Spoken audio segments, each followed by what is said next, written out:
अब BA, BCom, BSc और MA, MCom करें विश्व की सबसे बड़ी यूनिवर्सिटी इग्नू से। सॉल्ड असाइनमेंट और गाइड बुक्स प्राप्त करें। संपर्क करें Mahakal computers, DAV college gate के साथ।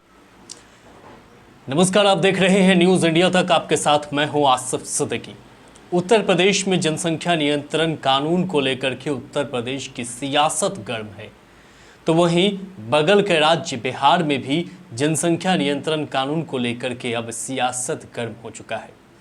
इसको लेकर के बिहार के मुख्यमंत्री नीतीश कुमार से जब सवाल किया गया क्या उत्तर प्रदेश सरकार के तर्ज पर बिहार में भी जनसंख्या नियंत्रण कानून लागू किए जाने की ज़रूरत है, तब उन्होंने जवाब दिया कि हम इस तरह के कानून के फेवर में नहीं हैं। उनका यह कहना है कि महिलाओं में अगर जागरूकता रहेगी तब इस तरह के कानून की ज़रूरत नहीं पड़ेगी। जहाँ जहाँ साक्षरता दर अच्छा था वहाँ वहाँ जनसंख्या नियंत्रण कानून जैसी चीज़ों की ज़रूरत नहीं पड़ी और हमारे दो के सिद्धांत पर लोग आगे बढ़े। इस तरह की बात बिहार के मुख्यमंत्री नीतीश कुमार ने दी है। सुनिए बिहार के मुख्यमंत्री नीतीश कुमार ने क्या कुछ कहा। तो आप क्या ये महसूस करते हैं कि भारत में ये समय आ गया है कि राष्ट्रीय स्तर पर जनसंख्या नियंत्रण के लिए एक ठोस कानून बनाया जाए या सिर्फ अवेयरनेस से ही काम चलाया जाए? आपका क्या विचार है? एक बात हम आपको बहुत साफ साफ कहें, जो राज्य जो करना चाहे अपना करे, लेकिन हमारा बहुत साफ साफ ओपिनियन, जनसंख्या नियंत्रण के लिए अगर आप सिर्फ कानून बना करके कोई उसका उपाय करेंगे, ये सभी ठीक से संभव नहीं है। आप जरा चाइना का पता कर लीजिए, 1 से 2 किया, अब 2 के बाद भी क्या हो रहा है, तो आप देख लीजिए स्थिति, कहीं भी किसी देश का हालचाल देख लीजिए। ये सबसे बड़ी चीज है कि जब महिलाएं पूरे तौर पर पढ़ी रहेंगी तो इतनी जागृति आती है, इतना कॉन्शसनेस होता है कि अपने आप प्रजनन दर घटेगा। और आप तो जान रहे हैं, शुरू से हम लोग इसके लिए काम कर रहे थे और उसी में जो आपने कहा, जो इतना ज़्यादा इस पर रिसर्च हुआ, सर्वे किया गया, देखा गया कि जब पति पत्नी में पत्नी मैट्रिक पास है तो देश भर का एवरेज प्रजनन दर 2 था और बिहार में भी वही किया गया, तो पता चला 2 ही है। लेकिन अगर +2 तक पढ़ी हुई है, इंटर पास है, तो देश का उस समय आया 1.7 और बिहार का आया 1.6। तो उसी समय तो यूरेका की भावना आई ना, हमको लगा कि भाई इतनी बड़ी चीज़ है, ये तो प्रजनन दर को कम करने के लिए। बिहार में कितना ज़्यादा है आप जानते हैं, तो देखिए इससे काम शुरू करते करते घटते घटते 4 के ऊपर था, अब उससे घटते घटते 3 के पास पहुंच गया। लेकिन ये पूरे तौर पर होगा तो हमको पूरा भरोसा है कि 40 तक, हमको जो लगता है, मेरा अपना व्यक्तिगत जो हम पूरा का पूरा करते हैं कि 2040 तक जरूर ये वृद्धि नहीं रहेगी और उसके बाद घटना शुरू होगी। तो इस तरह से जब बात है तो हम लोग तो इसी पर काम कर रहे हैं। लेकिन बहुत लोग रखता है खाली कानून बना देंगे और उससे हो जाएगा, तो वो तो अपना सोच है अपना। हम लोगों का सोच बहुत साफ है कि कैसे हम कर सकते हैं प्रजनन दर कम, और इसमें कोई कम्युनिटी का हो, सब पर ये असर पड़ेगा।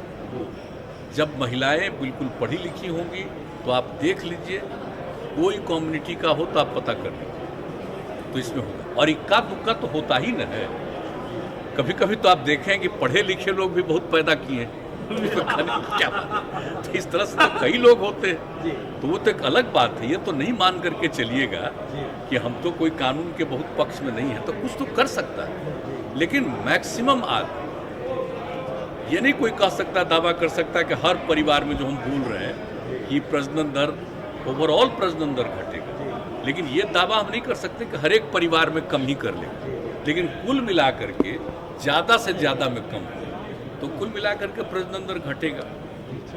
तो इसलिए हम लोगों का तो यही राय है। बाकी हमको तो अब अलग अलग राज्य का है, लोगों का अपना अपना सोच है, तो अपने ढंग से करें।